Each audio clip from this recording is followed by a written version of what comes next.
good position. You don't have the cards right now.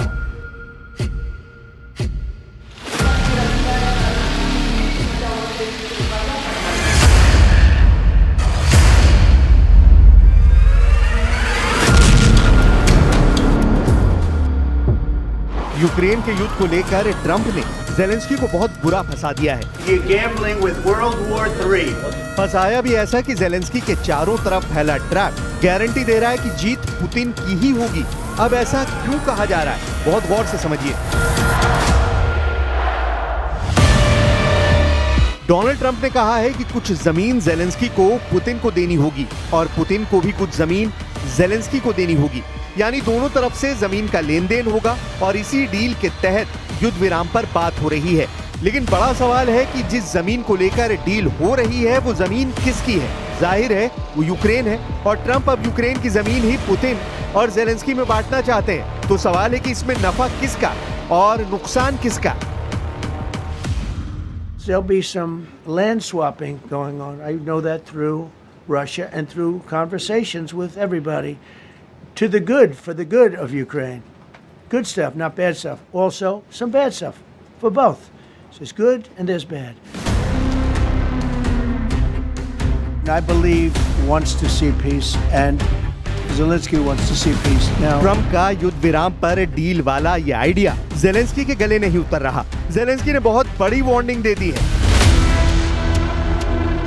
Ukraine के राष्ट्रपति Volodymyr Zelensky ने कहा है कि यूक्रेन का दूसरी बार बंटवारा नहीं होने देंगे। युद्ध खत्म करने के बदले यूक्रेन की जमीन नहीं देंगे। ऐसा इसलिए क्योंकि डोनाल्ड ट्रंप ने कहा है कि युद्ध विराम के लिए जमीन की अदला बदली करनी होगी। ज़ेलेंस्की ने कहा है कि वो पुतिन को बहुत अच्छी तरह जानते हैं। यूक्रेन के बंटवारे का कोई एजेंडा कामयाब नहीं होने दिया जाएगा, चाहे इसके लिए कोई भी कीमत क्यों न चुकानी पड़े। Відповідь на українське територіальне питання є вже в Конституції України. Відступати від цього ніхто не буде і не зможе. Дарувати свою землю окупанту українці не будуть.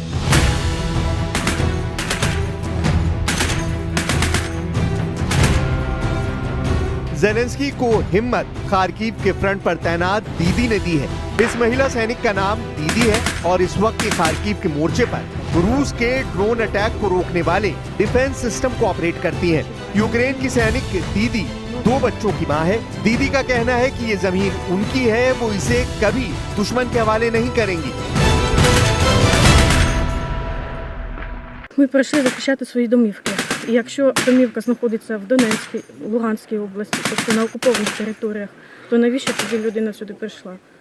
Вона прийшла захищати своє, відстоювати своє. І тут такий договір, давайте ми це залишимо собі. Ні, такого не буде. Тобто Україна повністю буде наша. 15 अगस्त को पुतिन और ट्रंप की अमेरिका के अलास्का में मुलाकात होनी है। इस मीटिंग पर पूरी दुनिया की नजर है और सबसे ज्यादा नजरें तो ज़ेलेंस्की और यूरोप गड़ाए हुए हैं। अलास्का में यूक्रेन युद्ध खत्म किए जाने पर बात होनी है, लेकिन ट्रंप ने ऐन वक्त पर जमीन अदला बदली वाली बात कह के वाकई ज़ेलेंस्की को मुश्किल में डाल दिया है। यूक्रेन में बमबारी रुके, फौज अपने बैरक में वापस लौटे और इसके लिए ज्यादातर शर्तें ऐसी हैं जिसमें यूक्रेन बहुत बड़े नुकसान में नजर आ रहा है। वो इसलिए क्योंकि पूर्वी यूक्रेन के बड़े हिस्से, जिसे डॉनबास कहा जाता है, वहाँ रूस की फौज का बहुत ही मजबूत कब्जा है। Сьогодні була доповідь розвідки і військового командування про те, на що розраховує Путін і до чого реально готується. Зокрема, це і приготування воєнні. Він точно не готується до припинення вогню і війни. Путін налаштований тільки на те, щоб подати зустріч з Америкою як свою особисту перемогу. І далі продовжувати діяти так, як і раніше. Тиснути на Україну так, як і раніше.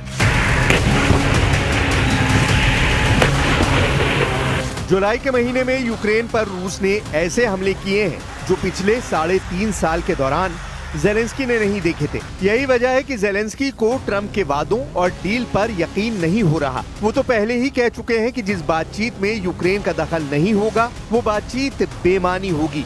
यानी ज़ेलेंस्की को महसूस हो रहा है कि उनका पत्ता काटने की पूरी तैयारी हो चुकी है। इसीलिए पुतिन और ट्रंप की मीटिंग में फंस चुके ज़ेलेंस्की को बचाने के लिए यूरोप के 5 देश सामने आ गए हैं। फ्रांस, इटली, ब्रिटेन, पोलैंड और जर्मनी, पांचों रूस के कट्टर दुश्मन। पांचों ने यूरोपियन कमीशन के साथ मिलकर कह दिया है कि वो यूक्रेन का समर्थन जारी रखेंगे। रूस पर दबाव बढ़ना चाहिए, तभी युद्ध खत्म होगा, तभी इस दुनिया में सुकून लौटेगा। जेलेंस्की के समर्थन में यूरोप का मैसेज साफ है। मैसेज ये कि अमेरिका चाहे सरेंडर करेगा, यूक्रेन सरेंडर नहीं करेगा, और अगर ऐसी नौबत आई तो अब यूरोप यूक्रेन की तरफ से लड़ेगा। ट्रंप पुतिन की मीटिंग से पहले ये यूरोप के साथ मिलकर जेलेंस्की का नेटो धमाका कहा जा रहा है, जिसमें नेटो पूरी तरह बटा हुआ नजर आ रहा है। क्या ये अमेरिका और डोनाल्ड ट्रंप के खिलाफ France, Italy, Germany, Poland, Britain और यूरोपियन कमीशन की बगावत कही जाएगी? अब यूरोप का मूड देखकर ट्रंप ने त्रिपक्षीय बातचीत का पासा फेंका है। ट्रंप ने कहा है कि ऐसी मीटिंग भी हो सकती है जिसमें वो भी हो, पुतिन भी हो और जेलेंस्की भी मौजूद हो। The next meeting will be with Zelensky and Putin, or Zelensky and Putin and me. I'll be there if they need, but I want to have a meeting set up between the two leaders because there'll be some land swapping going on. I know that through Russia and through conversations with everybody to the good, for the good of Ukraine. Good stuff, not bad stuff. Also, some bad stuff for both. So there's good and there's bad.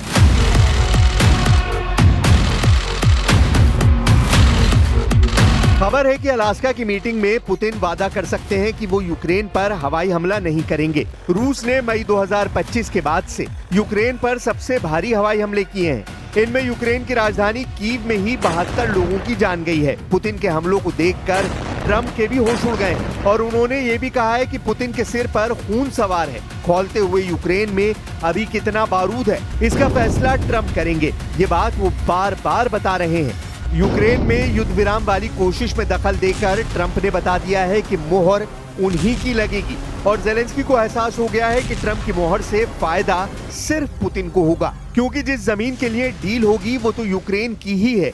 इन सब के बीच Zelensky को Putin की नीयत पर शक पहले से था, जिसे वो अब और पुख्ता बता रहे हैं।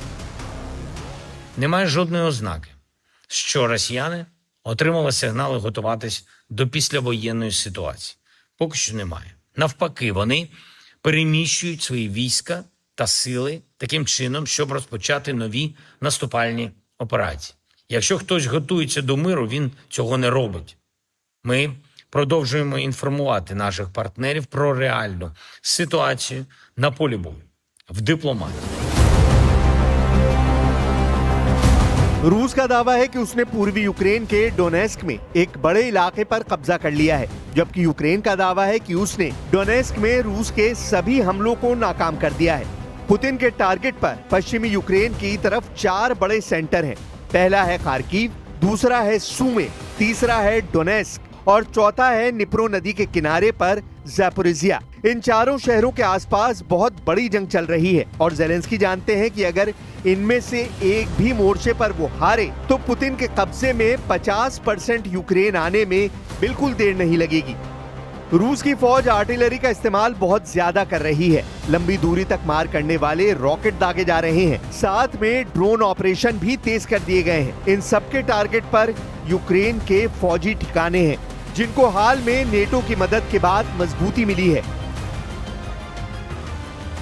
इसीलिए यूक्रेन ने रूस के निजनी नोवगोरोद में पुतिन के हथियार बनाने वाली एक फैक्ट्री को लंबी दूरी के ड्रोन से निशाना बनाया है। निजनी नोवगोरोद मॉस्को से 400 किलोमीटर पूर्व में है और यूक्रेन से इसकी दूरी 1000 किलोमीटर से भी ज्यादा है। यहाँ पर जेलेंस्की के ड्रोन ने उस फैक्ट्री को टारगेट करने का दावा किया है, जिसमें क्रूज मिसाइल के पार्ट बनाए जाते हैं।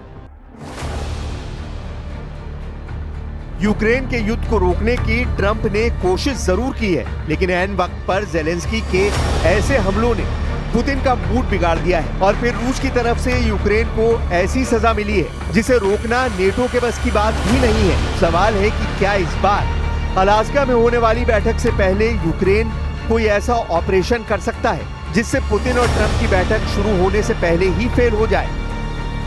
जेलेंस्की का दावा है कि 24 घंटे के अंदर ही 137 मोर्चों पर आमने सामने का खतरनाक युद्ध हुआ है और यूक्रेन अपनी 1 इंच जमीन को लेकर भी समझौता नहीं करेगा, चाहे जो भी हो जाए। इसमें कोई शक नहीं कि युद्ध बहुत ही खतरनाक चल रहा है। रूस का दबदबा कई इलाकों में ज्यादा है, लेकिन नेटो और अमेरिका की मदद ने ज़ेलेंस्की के हथियार गोदाम फिर से भर दिए हैं। ये बात पुतिन भी जानते हैं, लेकिन पुतिन को टेबल पर लाने में ट्रंप कामयाब हुए हैं। अब अलास्का में होने वाली बैठक यूरोप का भी भविष्य तय करने वाली है।